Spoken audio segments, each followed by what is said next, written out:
क्या इजराइल के मोसाद ने ईरान के कलेजे में एक बार फिर से अपना कोई जासूस एलियन कोहीन जैसा उतारा? हाँ, जिसके खामोश मुखबरी ने इजराइल को वो जानकारी, वो खौफनाक ताकत दी कि उसने एक झटके में ही कुछ ही मिसाइलों से ईरान के सर्वोच्च नेता और अपने सबसे बड़े दुश्मन अयातुल्लाह अली खामनेई, उनके खानदान और उनकी फौज के सारे खूंखार जनरलों का नामो निशान मिटा दिया। इजराइल का इतिहास गवाह है कि कैसे युद्ध में जासूसी के जरिए वो पासा पलटता है। लेकिन इस बार तेहरान के जिस सुरक्षा घेरे में उसने सेंध लगाई है, वो मोसाद के इतिहास का सबसे डरावना पन्ना बन चुका है। क्योंकि इस बार मोसाद का निशाना कोई शख्स नहीं, बल्कि सल्तनत की जड़ें थी। इजराइल ने मोसाद को मुखबरी के जरिए मौत का ऐसा तांडव ईरान में रचा है कि ईरानी सुरक्षा रिवॉल्यूशनरी गार्ड के सारे सुरक्षा के दावे धरे के धरे रह गए।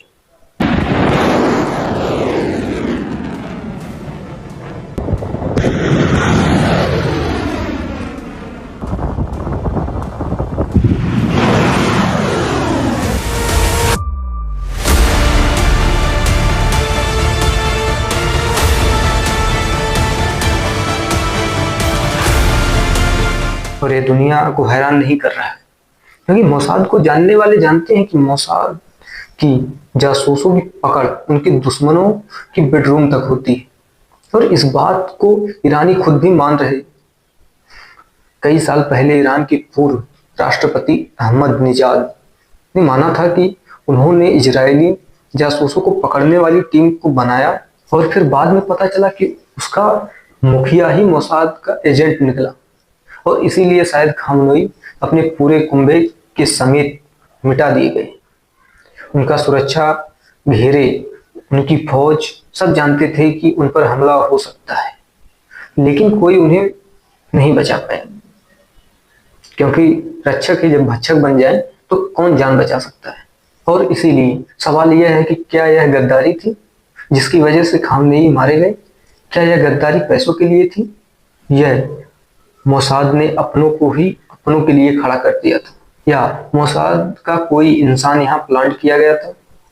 आज तेहरान की सड़कों पर सन्नाटा नहीं है, शक का वह जहर फैला हुआ है, जहां पर हर कोई एक दूसरे की आंखों में धोखे का निशान तलाश रहा है। क्योंकि ईरान की असली लड़ाई सरहदों से ज्यादा उसके अंदर की है, इसके वफादारों के जमीर के अंदर, जहां शायद चंद सिक्कों के लिए पूरे मुल्क के रसों का सौदा हो गया। और इसीलिए अयातुल्लाह अली खामेनेई की मौत की कहानी सिर्फ एक कत्ल की कहानी नहीं, यह सिर्फ ईरान की कहानी नहीं, यह कहानी है उस भरोसे की मौत की जिसने पूरी सल्तनत को अंदर से खोखला कर दिया।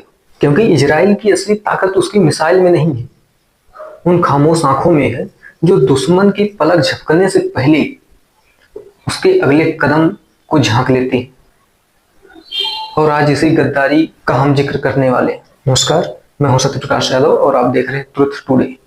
अयातुल्लाह अली खामनेई अब इस दुनिया में नहीं है। उनकी मौत की खबर बताते हुए ईरान में टीवी एंकर फबक फबक कर रो रहे हैं।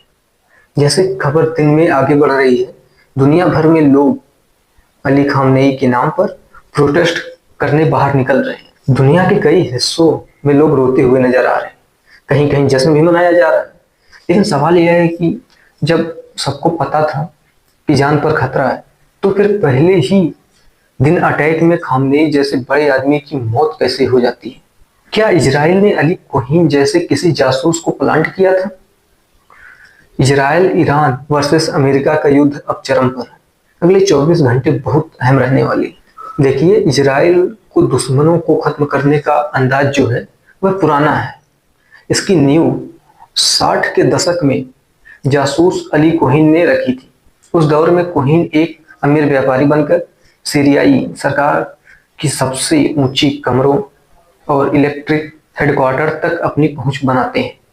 यहाँ तक कि वह सीरिया के रक्षा मंत्री बनने तक की रेस में शामिल हुए थे। सीरिया फौज के बंकर के पास छाया के लिए पेड़ लगवाने का उस आदमी ने सुझाव दिया था, जिसे सीरिया की सरकार ने माना।